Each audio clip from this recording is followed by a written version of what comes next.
informação e prestação de serviço. Nova Manhã. Bom, Michele, ontem a gente teve a reunião dos presidentes da Venezuela, Nicolás Maduro, e da Guiana, Irfan Ali, mas ainda sem avanços, né? Infelizmente, em meio à escalada de tensões na disputa por Essequibo. Enquanto o Ali declarou que o mapa do país vai seguir inalterado, o Maduro afirmou que pretende continuar com o diálogo para resolver essa controvérsia sobre esse território rico em petróleo. E a gente vai tratar desse tema agora, né, Michele, com o professor João Carlos Jarosinski, que é professor de Relações Internacionais da Universidade Federal de Roraima e que gentilmente nos atende. Bom dia, professor, bem-vindo ao jornalismo da Nova Brasil. Bom dia, Nonato, bom dia, Michele, bom dia aos ouvintes da Nova Brasil. Professor, por que é que essa controvérsia foi reavivada agora entre Venezuela e Guiana, hein? Bom, Nonato, na verdade ela nunca deixou de existir, né, em relação principalmente à Venezuela, né, uma discussão onde você tem um sentimento nacional, né, na Venezuela de que eles foram traídos ou foram injustiçados, né, em relação a essa demanda, uma demanda bastante antiga, com uma série de problemas desde o laudo arbitral e depois, né, nos ajustes que foram feitos com a Inglaterra um pouco antes da independência da Guiana. E se estabeleceu uma lógica, né, em relação a se encontrar um meio termo em relação a isso, algo, né, que já vem aí nos últimos 30 e poucos anos, 40 anos, né, desde a independência da Guiana, isso é um tema. Foi reavivado, né, em alguns momentos, principalmente para reforçar essa dinâmica de uma identidade nacional venezuelana, e agora, né, num momento assim, bastante complicado em relação ao governo Maduro, né? Você teve a diminuição de algumas das barreiras comerciais, do embargo econômico que a Venezuela sofria, em troca da questão eleitoral, né? Para o ano que vem, eleições com presença de observadores e que a participação da oposição fosse plena. E nesse sentido, obviamente, é um governo bastante desgastado perante a sua população e que tem buscado encontrar mecanismos para reafirmar, né, o seu papel de autoridade, né, por conta de um cenário eleitoral que provavelmente lhe será bastante desfavorável. Então, ele retoma um pouco tira o foco, né, das questões mais essenciais, que é, por exemplo, a questão do abastecimento na Venezuela, a dificuldade de encontrar alguns produtos, a dolarização da economia, que tem gerado uma crise que leva muitas pessoas a deixarem a Venezuela. Então, ele retoma, né, nesse sentido, para construir um fato novo, reorganizar, de certa forma, talvez, parte da sua base eleitoral, e também colocar de novo, né, uma perspectiva, né, que foi muito forte durante alguns anos, na ideia de um imperialismo, de uma oposição em relação ao mundo externo, que não estaria interessada na Venezuela, e, por fim, né, a descoberta de grandes jazidas de petróleo no litoral da Guiana. Então, há um interesse maior do que no território terrestre, né, do que está no continente, mas por essa demarcação do ponto de vista marítimo e da exploração de petróleo na Guiana. Professor, é a Michele, tudo bem? Bom dia. De forma prática, o senhor acredita que pode haver um conflito? Qual é o provável desdobramento, pelo seu conhecimento, que a gente vai ter dessa situação?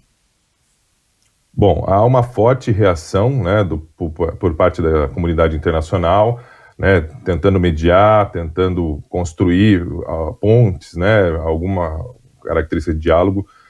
O fato de levar a um conflito, a gente nunca sabe, assim, do ponto de vista, né, você pode ter uma decisão, às vezes, desesperada. Se você analisar o que os pesquisadores, alguns analistas falavam em janeiro de 2022 em relação à Rússia e Ucrânia, muitos deles achavam que não tinha, né, a possibilidade de surgir um conflito, é um conflito que até hoje.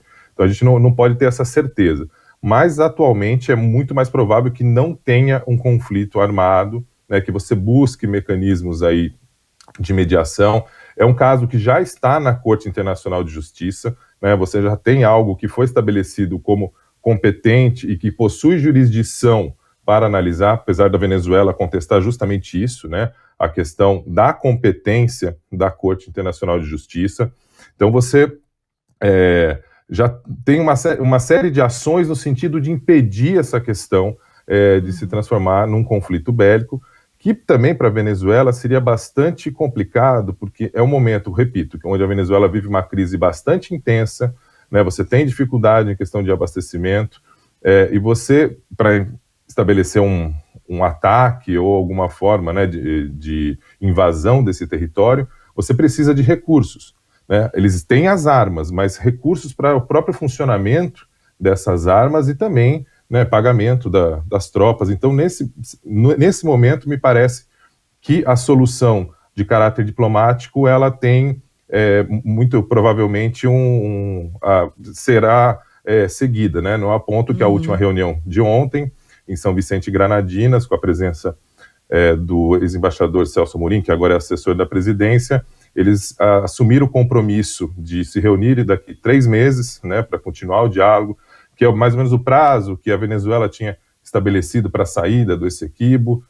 As medidas teriam que ser comunicadas para os 2 lados. Há organismos internacionais como o CARICOM, a CELAC, que também deveriam ser informadas, assim como a presidência do Brasil. Acho que esse é um papel assim, no sentido de tentar manter algum grau de estabilidade e de manutenção do diálogo entre as 2 partes.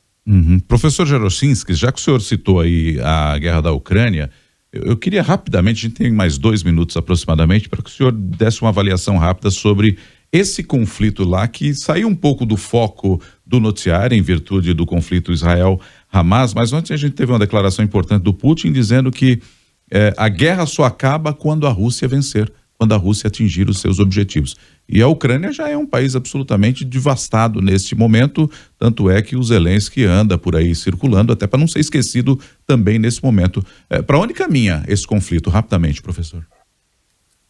Eu não tenho muita esperança em relação a esse conflito. Obviamente, a questão, né, dos instrumentos internacionais, como do Conselho de Segurança, por conta do poder de veto da Rússia e também dessa aproximação nos últimos anos entre Rússia e China, você dificilmente encontrará um meio termo.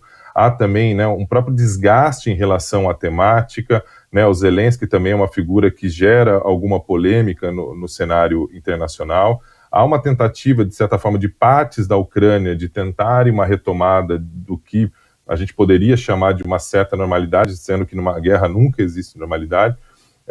Obviamente a questão Israel e Gaza, né, principalmente a relação do Hamas, né, contra Israel, chama de novo a atenção. Então a gente tem, de certa forma, a retomada de uma série de conflitos ao redor do mundo que tem mostrado que a tensão da guerra, uma estrutura de poder bélico, ela tem sido retomada e os organismos internacionais têm falhado muito. Nesse momento, eu estou em Genebra na discussão do Fórum Global dos Refugiados.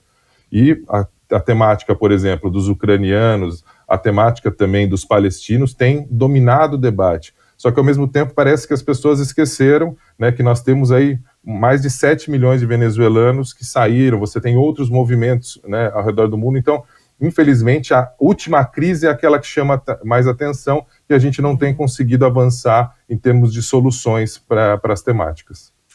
É isso aí. Muito boa análise, professor. Professor de Relações Internacionais da Universidade Federal de Roraima, João Carlos Jaroszynski. Obrigada pela participação. Bom trabalho aí em Genebra. Volte mais vezes ao jornalismo da Nova Brasil.